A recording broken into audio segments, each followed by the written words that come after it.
না এই যে গোবিন্দের জন্য আপনি যতটুকু সময় ব্যয় করতে পারেন এতটুকুই সাথে যাবে। আপনি আমি মনে করে দেখেন আজকে সকাল থেকে এই পর্যন্ত এখানে আসা পর্যন্ত অনেক কাজ করেছে, কিন্তু এখন আপনাকে যদি প্রশ্ন করা হয় এইখান থেকে কয়টা কাজের কর্মফল আপনি আপনার সাথে নিয়ে যেতে পারবেন? পারবেন? যদি যাই কিছু খারাপ কিছু যাবে, ভালো কিছু দিনের ভিতরে করছি এরকম কিছু অন্ততপক্ষে আমি কি করছি আমার মনে পড়ে না। কোনটুকু সাথে যাবে জানেন? আচ্ছা, এই যে আজকে সাধু সঙ্গে বসে আছেন, এই যে আজকে হরিকথা শুনছেন, এইটুকুই সাথে যাবে। বলছে যখন ওষুধ খাওয়া হয় ওষুধটা কেমন লাগে? তিতা লাগে তো, কিন্তু ওটার ফল কি থাকে? মিষ্টি থাকে। ওষুধ খেলে তবে আমার রোগ নিরাময় হয়। আচ্ছা, কষ্ট হচ্ছে, ছেড়ে দেব? আচ্ছা ঠিক আছে, তাহলে একটু কথা বলি। তা এই যে ওষুধ খেলে তিতা তো, কিন্তু খেলে আমাদের কি হয়? রোগ সেরে যায়, আমাদের আরোগ্য লাভ হয়, কিন্তু খেতে কেমন? তিতা। তাহলে এই যে সংসার করলেন, এই সংসারটাও কিন্তু আপনার ওই রকম জিনিস, অর্থাৎ যা কিছু করবেন নি করবেন সবকিছু শেষ, কিন্তু এই যে যতটুকু এই ওষুধের মতো আপনারা খাবেন এইটুকু কিন্তু পরে কাজ দেবে। কখন কাজ দেবে জানেন? যখন আমাদের মৃত্যুর পরে তিনটা জিনিস সাথে যাওয়া যায়, তখন আমাদের কি কি সাথে যায় আপনারা কি জানেন? তিনটা জিনিস সাথে যায়। আমরা মরে গেলে আমরা ভাবি যে শরীরটাকে পুরাই দিল, সব শেষ হয়ে গেল, না, তিনটা জিনিস সাথে যাবে। একটা হচ্ছে মন, একটা হচ্ছে বুদ্ধি, আর একটা হচ্ছে অহংকার। কি কি কি বললাম আমি? মন, বুদ্ধি, অহংকার। এই যে এখন আপনার যেমন মন আছে, অনেকে বলে মরে গেলাম তো বাইসে গেলাম, না মা, আপনার সূক্ষ্ম শরীর যখন প্রাপ্ত হবে ওই মনটাকেও আপনার ওই শরীরের মধ্যে ঢুকাই দেওয়া হবে। তারপরে যে বুদ্ধি, পাশের বাড়িতে কেউ যদি না খায় থাকে তা সে তার কান্নাকাটি আমার কানে আসে না, ও কার ঘরের ভাঙবো কেমনে, কার মানে ই করবো কেমনে, শত্রুতা করবো কেমনে, আমার জমি নিয়ে গেল, আমার জাতি নিয়ে গেল, এই যে যেরকম বুদ্ধি, তা এই বুদ্ধিটাও কিন্তু আমাদের সাথে যায়। আর একটা হচ্ছে অহংকার, অর্থাৎ এই যে আপনার মনের যে অহংকারটা আছে, এই অহংকারটাও আপনার সাথে যাবে। যদি এই তিনটা বস্তুকে গোবিন্দের শ্রীপাদ পদ্মে যদি অর্পণ না করতে পারেন, যদি নিজেকে হা গৌর আমি আজ থেকে তোমার হলাম বলে নিজেকে বিকিয়ে না দিতে পারেন, তাহলে এই তিনটার বোঝা আপনারই বুঝতে হবে, এতে কোনো ভুল নাই। বোঝা গেল? তো যাই হোক, ভাগবতীয় কথা অনন্ত, এক কথায় ঢুকলে আর এক কথায় চলে যায়, তো সেই দিকে আর যাব না। আপনাদের জ্ঞান বুদ্ধি কম নাই, আমি ছোট মানুষ, আপনাদের জ্ঞান দেওয়ার মতো শক্তি সামর্থ্য আমার নাই। তো যাই হোক, নিজে যার যার জ্ঞান আছে সে বোঝে না। তো যাই হোক, এইখানে পিতা নন্দ মহারাজ যখন বোঝাতে পারলেন না, মা যশোদাকে যখন বোঝাতে পারলেন না যে দামোদর, অর্থাৎ যখন দামোদর হলেন বা দামোদরকে অর্থাৎ গোপালকে বাঁধলেন, তখন দাম অর্থ হচ্ছে দড়ি, আর বন্ধন মানে হচ্ছে বাধা। তা এই মাসে গোবিন্দকে, কার্তিক মাসে গোবিন্দকে মা যশোদা কি করেছিল? দড়ি দিয়ে বেঁধেছিল, যার কারণে ওই মাসটার নাম কি হয়? দামোদর মাস। আর এই মাসে কেন বেঁধেছিল, কেন করা প্রয়োজন জানেন? যদিও এটা দামোদর মাস নয়, যারা করেছেন তা তো করেনি, যাতে আমরাও ভবিষ্যতে করতে পারি সেটাও শুনে রাখবেন। দামোদর মাসে আমরা কি করি? প্রদীপ জ্বালাই। প্রদীপ জ্বালাই কেন? যাতে আমরা যখন ওই প্রদীপ গোবিন্দকে দেখিয়ে, তুলসী বৃন্দা দেবীকে দেখিয়ে যখন আকাশে দেখানো হয়, আমার নরকে যত যত লোক আছে, পূর্বপুরুষ যারা কে কোথায় আছে জানি না, তো যাতে তাদের প্রত্যেকের উদ্ধার হয়ে যায়। গোবিন্দ চাইলে তাদের প্রত্যেককে উদ্ধার করে দিতে পারেন সেই মাসে, এই জন্য প্রদীপ দেওয়া হয়। আর ওই মাসটাকে এত মাহাত্ম্য কেন দেওয়া হয়েছে? বলছে যেই মাসে ভক্ত ভগবানকে বেঁধেছিল সেই মাসের মতো আর পবিত্র মাস কি কোনোখানে হয়? মা যশোদাকে যদি আমরা ভক্ত হিসেবে দেখি, আর ভগবান হচ্ছেন গোপাল, যাকে কখন ধরা যায় না, ছোঁয়া যায় না, যিনি এত চঞ্চল, যাকে ব্রহ্মাদি দেবগণে ধরতে পারে না, বুঝতে পারে না, তাদের জ্ঞানেও কোলায় না, তাদের সেই ভগবানকে বেঁধেছিলেন এক সামান্য গোয়ালা নারী। তাও কিভাবে? তার ভক্তির দড়িতে, তার ভক্তির দড়িতে, ভক্তি প্রেমডোরে আমার অনাদিরারি গোবিন্দকে বেঁধেছিলেন। কেন? এই মাসে গোবিন্দ কৃপা করে থাকেন আমাদের প্রতি, এই জন্য, যার জন্য দামোদরকে যারা আরতি করে, দামোদর মাস যারা করে, গোবিন্দের কাছে যা চাওয়া যায় একাগ্র চিত্তে যদি মন পরিষ্কার করে পবিত্র করে গোবিন্দ প্রত্যেকের মনোবাসনা পূর্ণ করেন। এই জন্য আমাদের প্রত্যেকেই সেই দামোদর মাস করা উচিত। তো যাই হোক, এই যে ই করা হলো, তখন বলছে উদ্ধবজি মহারাজকে, এই যে আমি আমার কৃষ্ণকে বাঁধলাম, তুমি বলো তোমার কৃষ্ণ যদি ভগবান হয় তাহলে ভগবান কি কখনো বাঁধা যায়? উদ্ধবজি মহারাজ বলছে না। ভগবান কি কখনো ছোঁয়া যায়? বলছে না। ভগবান কি কখনো কারো স্তন্যপান করে? না। তাহলে কৃষ্ণ তো আমার সবকিছুই করেছে, তোমার কৃষ্ণ ভগবান হলো কি করে? উদ্ধবজি মহারাজ কি বলবে? মা যশোদা যে কথাগুলো বলছে এগুলো কি মিথ্যা কথা? একটাও তো মিথ্যা কথা না। শেষ পর্যন্ত উদ্ধবজি মহারাজ আর থাকতে পারছে না। দেখো, তিনি এখন বাৎসল্য প্রেমের আভাসে আসলেন। তখন তিনি এই জন্য ভাগবত কেন শুনতে হয়, ভাগবত কেন পড়তে হয় জানেন? ভাগবত আপনাকে শেখাবে কি করে ভগবানকে প্রাপ্ত করা যায়, কি করে সন্তান জ্ঞানে সেই অনাদিরাদি গোবিন্দকে ভজনা করা যায়, কিভাবে মধুর রসে গোবিন্দকে উপাসনা করা যায়, কিভাবে সখ্য দাস্য বাৎসল্য এরকম 5 ভাবে গোবিন্দকে উপাসনা করা যায়। তোমার যে এরকম ভাব ভালো লাগে, গোবিন্দ এত লীলা কেন করলেন? আপনার আমার জন্য করেছেন, যাতে আমরা প্রত্যেকেই সন্তানকে ভালোবাসি। এই জন্য আমরা গোপাল ঘরে নিয়ে আসি। কেন জানেন? যাতে গোপালকে সন্তান জ্ঞানে একটু সেবা করতে পারি। তা এইবার আসি, একটু যখন আমরা উন্নত লেভেলে যাব বা গোপাল সেবাকে যারা ভালোবাসেন না তাদের কাছে মনে হয় যেন আমরা একটু দাস রূপে দাসী রূপে সেবা করব, তখন তারা কি করে? নিজেকে দাস করে আর গোবিন্দকে প্রভু করে। এর জন্য তুমি প্রভু, আমি তোমার দাস, এইভাবে তার সেবা করে। আবার কেউ কেউ কি করে? সেই সেবা করে না। কেউ কেউ বলছে, দূর, তুমি আমার বন্ধু, আমি তোমার বন্ধু। যে রূপে বৃন্দাবনে শ্রীরাম সুনাম দাম বসুদাম আমরা প্রত্যেকেই জানি, তাই না? গোবিন্দকে যে যেইভাবে চাবে গোবিন্দ তাকে সেইভাবেই কিন্তু ধরা দেবে। তুমি কিভাবে চাবে সেটা তোমার ব্যাপার। আর গোবিন্দের লীলা এতটা মধুর, গোবিন্দের কথা এতটা মধুর, যে লীলাকে শ্রবণ করলে তোমার তো কান পবিত্র হবে, তোমার হৃদয়ের মধ্য দিয়ে গোবিন্দ তোমার হৃদয় মন্দিরে স্থাপিত হয়ে যাবে। নিতাই গৌরী সীতারাধে প্রেমানন্দে গৌর হরি বল, হরি বল। এর জন্য ভাগবত কথাকে শুনতে হয়, এই জন্য ভাগবত কথাকে শ্রবণ মনন করতে হয়। জানেন কেন?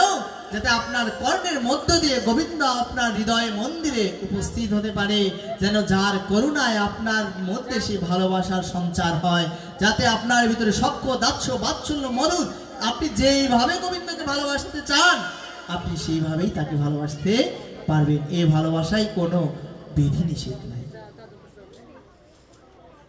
বোঝা গেল? গোবিন্দকে তুমি নিয়ম শৃঙ্খলা শাস্ত্র জ্ঞান দিয়ে গোবিন্দকে বেঁধে রাখতে পারবে না। গোবিন্দকে পেতে হলে দুটো জিনিস প্রয়োজন, একটা হচ্ছে চোখের জল আর একটা হচ্ছে প্রেম। তুমি কিভাবে গোবিন্দের সেবা দিচ্ছ, কি দিচ্ছ, চিনি দিচ্ছ, বাতাসা দিচ্ছ, কলা দিচ্ছ, কলার ছোঁয়া দিচ্ছ, এগুলো গোবিন্দ দেখে না। গোবিন্দ দেখে তোমার কতটুকু ভালোবাসা আছে। যদি তাই হতো বা, তাহলে গোবিন্দ আমার 56 ব্যঞ্জন পরিত্যাগ করিয়া বিদুরের গৃহে এসে কলার ছোঁয়া খেতেন না। এই কাহিনীও তো জানেন আপনারা, তবু আরেকবার একটু মনে করিয়ে দিলাম মাত্র। গোবিন্দ দুর্যোধনের 56 ব্যঞ্জন আদিকে ত্যাগ করে বলেছেন আমার খিদা নাই। চলে এসেছেন, আসলেন কোথায়? গৃহে। কার গৃহে? বিদুরানীর গৃহে। এই বিদুরানী ভেবেছিলেন যখন তিনি কলা গাছটা লাগায়, যদি এই কলা হতো তাহলে আমি যদি আমার গোবিন্দকে একবার খাওয়াতে পারতাম।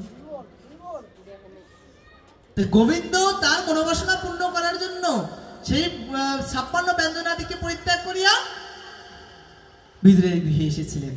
তখন তাকে দেখে বিদুরানী এতটা অভিভূত হয়ে গেছে যে কি করবে আর বুঝতে পারছে না। তখন কি করেছে জানেন? কলার যেই ছোবাটা আছে, ওই মূল যেই কলাটা আমরা খাই, ওই খাবারের অংশটা ফেলে দিয়ে সেই কলার ছোবাগুলো আমার গোবিন্দকে খাইয়েছিল। গোবিন্দ একবারের জন্য বলেনি, মা তুমি আমাকে কি খাওয়াচ্ছ? ভেবে দেখা যায় তার থেকে আপন ব্যক্তি এ জগতে আর কি হতে পারে? যার নাই কোনো অভিমান, যার নাই কোনো ভগবতের অভিমান, যার নাই কোনো অহংকার, তাকে যে যেইভাবে ডাকে সে তাকে সেইভাবে কৃপা করে দেয়। কিন্তু তফাৎ শুধু এই, আমরা তাকে ডাকতে পারি না। যদি ডাকতে পারতাম আপনার ঘরের গোপালও কথা বলতো, যদি ডাকতে পারতাম আপনার গৃহে আমার নিতাই চাঁদ এসে আবার নৃত্য করত, যদি ডাকতে পারতাম সবাইকে নিয়ে তিনি আবার আমার অঙ্গনে এসে কীর্তন করতেন। তফাৎ শুধু হলো আমরা ডাকতে পারি না। কি করে পাবো তাকে, যিনি আমাদের জন্য আমাদের কৃপা করবেন বলে মার খেয়ে নাম মিলিয়ে গেছে? এমন দয়াল আর কে আছে যিনি কৃষ্ণ লীলা করেও ক্ষান্ত হতে পারেনি? আমার জীব আমাকে ডাকতে পারবে না, আমার জীব আমাকে বুঝতে পারবে না, এখনো কলিজীবের উদ্ধার সম্ভব হবে না, হচ্ছে না। এই কথা যখন তিনি বুঝতে পারলেন, কলিযুগে অদ্বৈত আচার্যের আহ্বানে হা গোবিন্দ, হা গোবিন্দ, অনাদির আদি গোবিন্দ হয়ে ধরাধামে তুমি আবির্ভূত হও প্রভু, তার আকুতিতে, তার মিনতিতে গোবিন্দ তার গোলকে থাকতে পারলেন না, তিনি শচীনন্দন গৌর হরি রূপে আবির্ভূত হলেন। বলিয়ে শচীনন্দন গৌর হরি ভগবান কি নিতাই গৌরী সীতারা দেবী প্রেমানন্দে একবার হরি হরি ভগবান। গৌরলীলায় তিনি কি করলেন? কোন অস্ত্র নিয়ে আসলেন? কোন অস্ত্রকে তিনি ধারণ করলেন না। কেন? তিনি জানতেন এই যুগ পাপের যুগ, তিনি হরিনাম দিয়ে জগৎকে মাতালেন। আজ যদি গৌর হরি না আসতো, আজ যদি আমার সেই নিত্যানন্দ প্রভু না আসতো, আমাদের কলিজীবের উদ্ধার গতি ছিল না। এর জন্যই তিনি স্পষ্টত করে বলে গেছেন, হরের নাম হরের নাম হরের নামই বকে বলম কলো নাস্তেব্য নাস্তেব্য নাস্তেব্য গতির অন্যথা। ওহে কলিজীব, হরি স্মরণ ব্যতীত, হরি নাম ব্যতীত তোমাদের কোনো গতি নাই নাই নাই। আপনি আমি যদি নরকে যাই মা, ভগবানের কি কিছু যাবে আসবে? কিছু যাবে আসবে? তার কি কিছু কম পড়বে? তার কি ডাকার জন্য, তার কি বোঝার জন্য কি লোকজনের কম পড়েছে? এখানে যদি আজকে ভাগবত পাঠ না হয়, তাহলে ভগবানের কি কিছু লেনা দেনা আছে? ভগবানের কিন্তু কিছুই যাবে আসবে না। তাকে ডাকার জন্য অসংখ্য মানুষ, অসংখ্য মুনি ঋষি, অসংখ্য দেব দেবতা তার চরণকে সর্বদা বন্দনা করছে। তা সত্ত্বেও এসেছেন আপনার আমার মতো পতিতকে উদ্ধার করার জন্য, পতিত পাবন গৌর হরি রূপে। আমরা এই যে ভোগারতির সময় গাই না, ভজ পতিত উদ্ধারণ শ্রী গৌর হরি। তিনি কি করতে বললেন? নিত্যানন্দ প্রভুকে আদেশ করলেন, শোনো শোনো নিত্যানন্দ, শোনো হরিদাস, সর্বত্র আমারও আজ্ঞা করহ প্রকাশ, প্রতি ঘরে ঘরে গিয়া করো এই ভিক্ষা, কৃষ্ণ ভজ কৃষ্ণ চিন্ত করো কৃষ্ণ শিক্ষা। কি ভিক্ষা করতে বললেন মা? টাকা পয়সা, অর্থ প্রতিপত্তি? এই যে আপনাকে যদি আমি কৃষ্ণ নাম বলাই, আপনাকে দিয়ে যদি একটু নিতাই গৌর বলাই, আমার কি হবে? কল্যাণ আপনারই হবে, কল্যাণ আপনারই হবে। যে করবে তারই কল্যাণ, যে সজ্ঞানে করবে তারও কল্যাণ, যে অচৈতন্য অবস্থায় করবে তারও কল্যাণ। অর্থাৎ এ নাম করে কারো অধোগতি হয় না। যে যত পারে সে ততটা করে নাও, কারণ এই নামই হচ্ছে সম্বল। আমরা গানের ভিতর তো গাই, পরপারের সম্বল হরিবল হরিবল। আর শুধু তাই নয়, আমরা এতটা ভাগ্যবান, আমরা ফরিদপুরবাসী এতটা ভাগ্যবান, নব গৌর রূপে প্রকাশিত হয়েছিলেন আমার প্রভু জগৎবন্ধু সুন্দর। আমরা তার ধামের পাশেই অবস্থান করছি, তারই ফরিদপুরেতে, যিনি ডাহাপাড়ায় আবির্ভূত হয়ে আপনার আমার মতো পতিতকে উদ্ধার করার জন্য আমাদের ঘরের কাছে চলে এসেছেন, আমাদের আপনজন হয়ে চলে এসেছেন। অনেকে চাইলেও, যারা দূর দূরান্তে থাকে প্রভুর ভক্ত আছে, অনেকে এই শ্রীরাম সঙ্গনে আসার শক্তি সামর্থ্য হয় না। আপনার আমার শক্তি সামর্থ্য আছে, বেশিটা দূরে নাও। একবার বুঝুন, নিত্যানন্দ প্রভুকে যখন আঘাত করা হয়েছিল, জগাই মাথায় যখন আঘাত করলেন, নিত্যানন্দ প্রভু সাক্ষাৎ যিনি বলরাম, ব্রজের বলরাম, যিনি কৃষ্ণকে কেউ যদি কিছু বলতো, কিছু করতো, তাহলে সাক্ষাৎ বলরামের রোষেই শেষ হয়ে যেত। সেই অনন্তনাগের অবতার, যেই বলরাম ছিলেন ত্রেতায় লক্ষণ, যার ধনুর বাণ দেখে সারা ভারতবর্ষের মানুষজন কাঁপতেন, যার সম্মুখে অর্থাৎ রামচন্দ্র পর্যন্ত আশা রাখত না, লক্ষণের রোষে পড়েই শেষ হয়ে যেত। সেই নিত্যানন্দ প্রভুকে এই কলিযুগে আঘাত করা হলো। সেই বলরাম যখন নিত্যানন্দ প্রভু রূপে আসলেন, তখন তাকে জগাই মাথায় কি করলেন? আঘাত করলেন। যাকে স্পর্শ করার যোগ্যতাও মানে দেবতাদেরও হয় না, সেই অনন্ত দেবের মাথায় যখন আঘাত করা হলো, প্রভু দেখলেন এটা পাপের যুগ, এ যুগে যদি আমি এদের শাস্তি দেই তাহলে আমার গৌর হরির কথা মিথ্যা হয়ে যাবে। বলেছিলেন যে আমরা এ যুগে অস্ত্র ধারণ করব না, আমরা শুধু হরিনাম দিয়ে জগৎকে উদ্ধার করে দেব। এই কথাকে যখন তিনি মনে করলেন তখন বললেন, মেরেছিস কলসির কানা, তাই বলে কি প্রেম দেব না? এমন দয়াল ঠাকুর যিনি মার খেয়ে হরিনাম বিলিয়ে গেছে, এমন দয়াল ঠাকুর আর কে হতে পারে?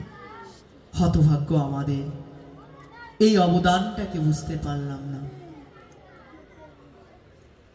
কি দরকার ছিল গৌর হরি সাক্ষাৎ ভগবান ওই সচী মাতাকে কাঁদিয়ে উড়িষ্যায় চলে যাওয়া? কি দরকার ছিল তিনি জগন্নাথ দেবের সাথে বিলীন হওয়া? কিন্তু আপনার আমার মতো মানুষকে শেখানোর জন্য, আপনি আমি যাতে পাপে লিপ্ত না হই। তৎকালীন সময়ে চৈতন্য মহাপ্রভুকে অনেকে ধিক্কার দিত, অনেকে নিন্দা করত, হরিনাম তারা শুনতে পারত না। তখন চৈতন্য মহাপ্রভু দেখলেন, যদি আমি সংসার লীলায় থাকি তাহলে মানুষের পাপের বোঝা আরো বাড়তে থাকবে, কিন্তু কোনো সাধারণ মানুষ কোনো সন্ন্যাসীর নিন্দা করেন না।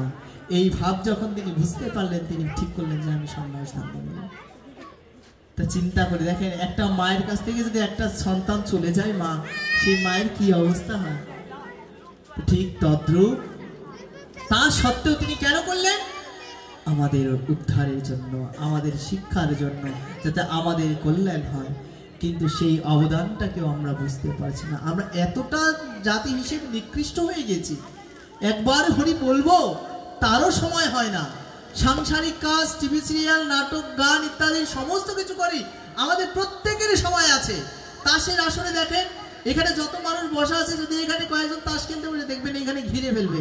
যদি এখানে একটা যাত্রা হয়, যদি এখানে একটু ডিজে গান বাজে, দেখবেন অসংখ্য মানুষ এসে এখানে ভিড় জমিয়ে দেবে। কিন্তু যেখানে যার অবদানে আমাদের এই ভবপার থেকে উদ্ধার সম্ভব, যার কথা শ্রবণ মাননে শুধু এ জীবন্ত ছাড়ো জন্মান্তরে আমরা তার হয়ে যাই, যিনি তার চরণ ছাড়া আমাদের হতে দেয় না, তো তার চরণকেই আমরা বন্দনা করি না। আমাদের মতো হতভাগ্য জীব আর কি আছে? আমাদের মুক্তি সম্ভব কি করে আপনারা একবার ভেবে দেখবেন। যাই হোক, যখন চৈতন্য মহাপ্রভু এদেরকে মারতে এসেছিলেন, কিন্তু নিত্যানন্দ প্রভু মারতে দিলেন না। তখন প্রভুকে বললেন, প্রভু তুমি এদের প্রতি কৃপা বর্ষণ করো। দেখো, এত পাপী হওয়া সত্ত্বেও চৈতন্য মহাপ্রভুর কৃপায় তারা সেই পাপ থেকে মুক্ত হয়ে তারা অনাদিরাদি গোবিন্দের শ্রীপাদ পদ্মে আশ্রিত হতে পেরেছিলেন। কিন্তু আমরা তাদের থেকেও এতটা পাপী হয়ে গিয়েছি, যারা এই গৌর হরির অবদানটাকেও কিন্তু মেনে নিতে পারছি না। কিন্তু মনে রাখবেন মা, আপনার আমার জীবনের সূর্য অস্তমিত হতে যাচ্ছে। আপনি আমি কেই সংসারে থাকবো না।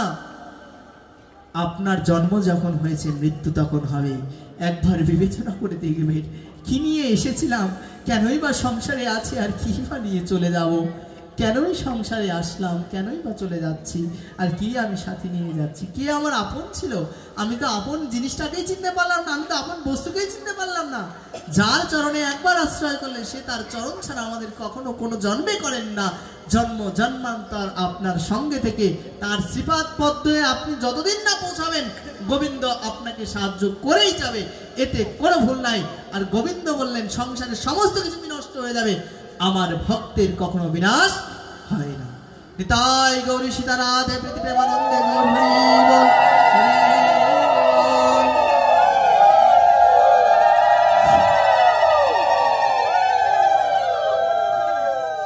যাই হোক, এইভাবে যখন বৃন্দাবনের ঘটনাগুলো হচ্ছিল, উদ্ধবজি মহারাজ যখন শ্রীমতী রাধা ঠাকুরানীকে দর্শন করেছিলেন, তখন তার দশম ভাবকে দেখে বুঝতে পেরেছিলেন প্রেম আসলে কতটা গভীর হতে পারে, প্রেম আসলে কি বস্তু হতে পারে। আর গোবিন্দ এদের একদম আত্মা হয়ে গিয়েছে। যেদিন থেকে গোবিন্দ আমার ব্রজে ছেড়ে চলে গিয়েছিলেন, সেদিন থেকে বৃন্দাবন আর বৃন্দাবন ছিল না। বৃন্দাবনে শ্মশানপুরী হয়ে গিয়েছিল। বৃন্দাবনে মানুষগুলো শুধু এক বেঁচে ছিল কেন জানো? শুধু গোবিন্দ আসবে এই কথার ভিত্তিতে তারা জীবন ধারণ করেছিলেন। অক্রূর যখন রথে করে কৃষ্ণ বলরামকে নিয়ে যাচ্ছে, তখন ব্রজাঙ্গনারা দেখছে আমার প্রাণনাথকে আর আটকে রাখা যাচ্ছে না, আমার গোবিন্দকে আর আটকে রাখা যাচ্ছে না। তখন তারা কি করেছিল জানেন? তারা তখন জীবনের মায়া করেনি। দেখুন, ভগবানকে ভালোবাসতে হয় কি করে? তখন তারা জীবনের মায়া করেনি মা, রথের নিচে সবাই শুয়ে পড়েছিলেন। হে অক্রূর, তোমরা তো আমাদের প্রাণটাকে নিয়ে যাচ্ছ, তাহলে এই দেহটাকে কেন ছেড়ে যাচ্ছ? তোমরা আমাদের এই দেহকে উপর দিয়ে রথকে টেনে নিয়ে চলে যাও, তবু আমরা দেহ রক্ষা করে অন্ততপক্ষে শান্তি পাবো। এই জীবন আমাদের জোড়া হয়েছে, গোবিন্দ আমাদের বক্ষের উপর দিয়ে চলে গিয়েছে।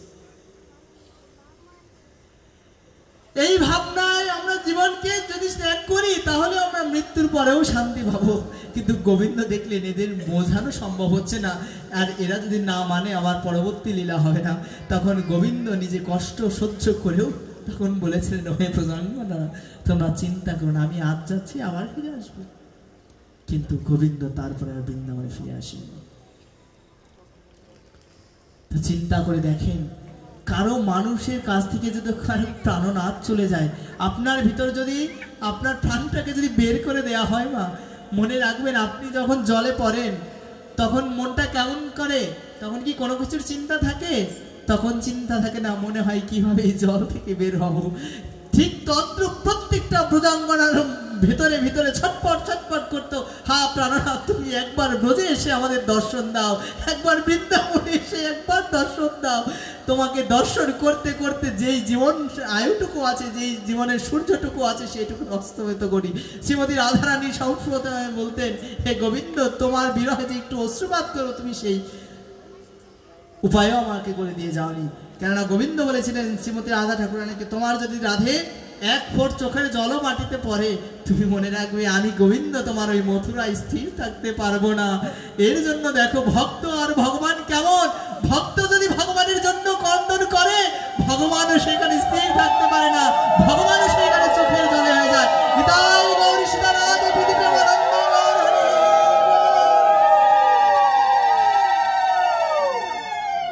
তখন শ্রীমতী রাধারানীকে বলেছিলেন, রাধে, তুমি তোমার সুখ চাও না জগতের কল্যাণ চাও? তখন শ্রীমতী রাধা ঠাকুরানী বলেছিলেন, আমি জগতের কল্যাণ চাই। এর জন্য শ্রীমতী রাধারানী আর ক্রন্দনও করতে পারেনি মা।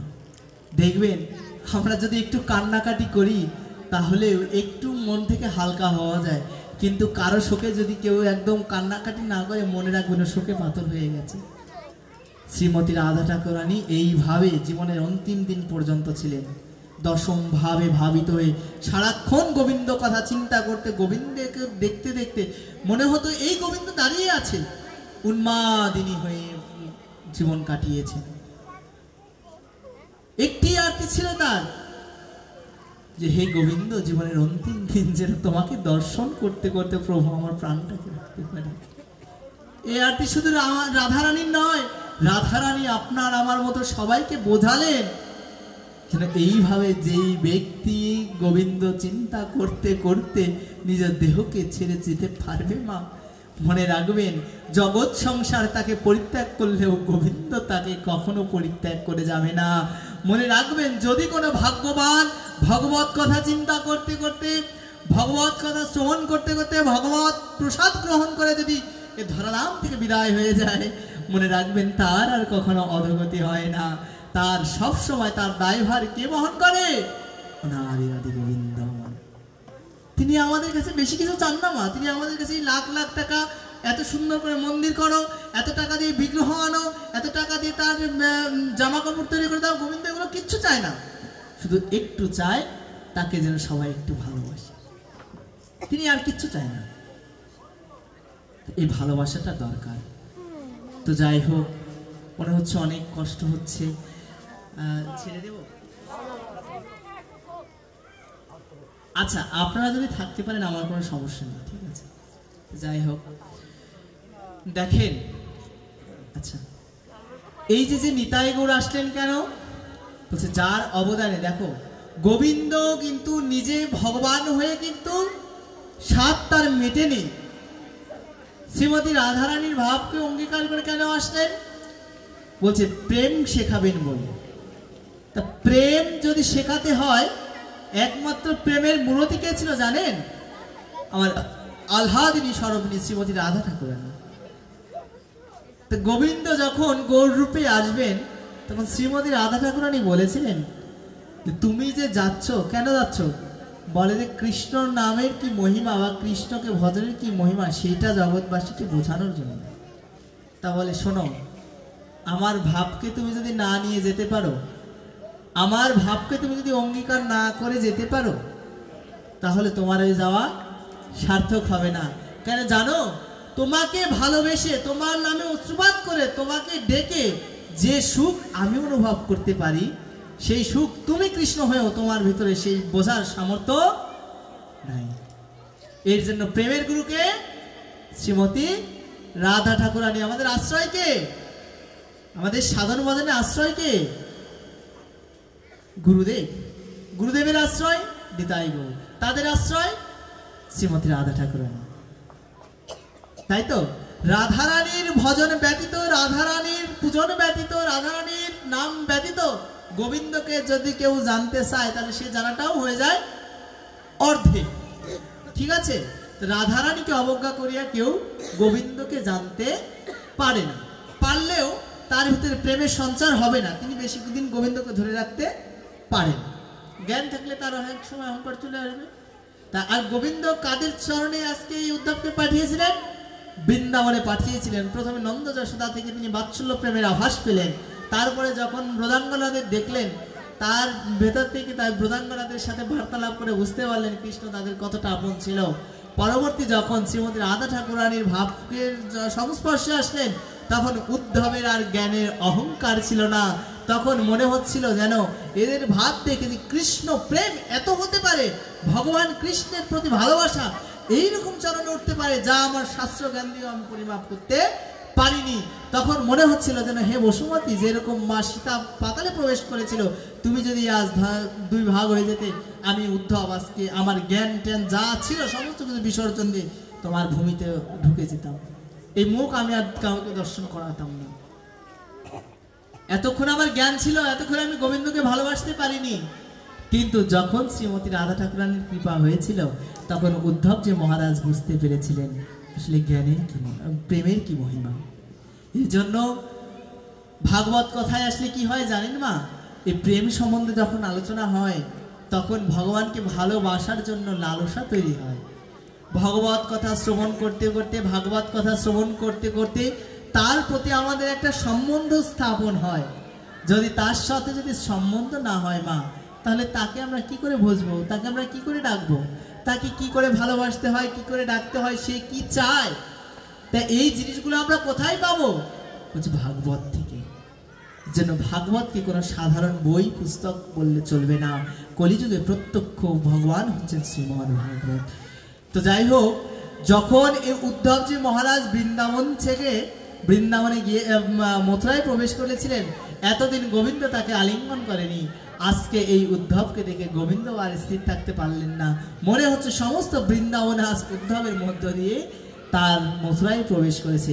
তখন গোবিন্দ নিজে হাতে একদম দৌড়ে গিয়ে সেই উদ্ধবজি মহারাজকে আলিঙ্গন করেছিলেন। দেখো কেন উদ্ধবকে আলিঙ্গন করলেন, তার জ্ঞানকে আলিঙ্গন করলেন না। বলছে ওই যে উদ্ধবের গায়ে যখন গেছিলেন তখন খুব সুন্দর উত্তরীয়, খুব সুন্দর মুকুট ইত্যাদি পরে গিয়েছিলেন তিনি বৃন্দাবনে, কিন্তু যখন এসেছে তখন ব্রজ ধুলায় জর্জরিত হয়ে গিয়ে তিনি বৃন্দাবন থেকে মথুরায় এসেছিলেন। আজ একবার চিন্তা করে দেখেন গোবিন্দ বৃন্দাবনকে কতটা ভালোবাসে, যিনি সাক্ষাৎ ব্রজ ধুলাকে দেখে আর নিজেকে স্থির রাখতে পারেনি, সেই উদ্ধবকে বারংবার তিনি আলিঙ্গন করে নিজ কক্ষে নিয়ে গিয়েছিলেন। তখন গোবিন্দকে বলেছিলেন, গোবিন্দ তুমি এতটা নিষ্ঠুর, এতটা নির্দয় কি করে হতে পারো? যেই উদ্ধব যাওয়ার সময় বলে গেছিলেন যে হে ভগবান, তোমাকে যারা ডাকে তারা তোমাকে ডেকে মুক্ত হয়ে যায়, তা তোমার জন্য অশ্রুপাত করা, তোমার জন্য কান্নাকাটি করা, এটা তো তোমাকে পাওয়ার পথ না। তোমাকে পেতে হলে যোগ সাধনা ইত্যাদি আছে, প্রাণায়াম আসন ইত্যাদি আছে, এগুলো করে তোমাকে পাবে। কিন্তু এখন সেই উদ্ধব এসে বলছে কি, তুমি এতটা নির্দয় কি করে হতে পারো, এতটা নিষ্ঠুর কি করে হতে পারো? সেই দিন থেকে উদ্ধবের সব জ্ঞান, অর্থাৎ যখন বুঝে গেল তার জ্ঞান লুপ্ত হয়ে প্রেমের উদয় ঘটেছে। গোবিন্দকে যদি মা বুঝতে হয় তাহলে আমাদের প্রেমের আশ্রয় আসতে, প্রেম বিনা গোবিন্দকে বোঝা সম্ভব। তো যাই হোক, তা এই উদ্ধবজি মহারাজের মাধ্যম দিয়ে গোবিন্দ আমাদেরকে বোঝাতে চাইলেন আসলে যদি তাকে বুঝতে হয়, তাকে জানতে হয়, তাহলে আমাকে বৃন্দাবনের মতো আপন করে নাও। আমাকে সন্তান জ্ঞানে হোক, প্রভু জ্ঞানে হোক, সখা জ্ঞানে হোক, যে যেইভাবে ডাকো, যে যেইভাবে আমাকে বোঝে আনন্দ পাও, তোমরা ঠিক সেইভাবেই আমার ভজনা করো। তো যাই হোক, আচ্ছা একটু কীর্তন করে কথাকে বিশ্রামিত করবো, ঠিক আছে? তো প্রত্যেকের কাছে অনুরোধ থাকবে, যার জীবনের যতটুকু আয়ু আছে মা, কার কখনের জীবনের সূর্য কখন যে অস্তমিত হয়ে যাবে এ কথা আমরা কেউ জানি না। আপনি আমি বেঁচে আছি, কাল সকালে কি সূর্য উদয় দেখতে পারবো কিনা এই গ্যারান্টি কেউ দিতে পারি না। অতএব সকালের চরণে আমার নিবেদন থাকবে, যেন জীবনের যার যতটুকু সময় আছে, যতটুকু সময় পান বা যখন মনে হয় একটু হরি ভজনা করে নিন। মনে রাখবেন মা, কেউ আপন হোক বা না হোক, এই হরি আপনার অনাদি অনন্তকালের আপনজন, যিনি আপনাকে কখন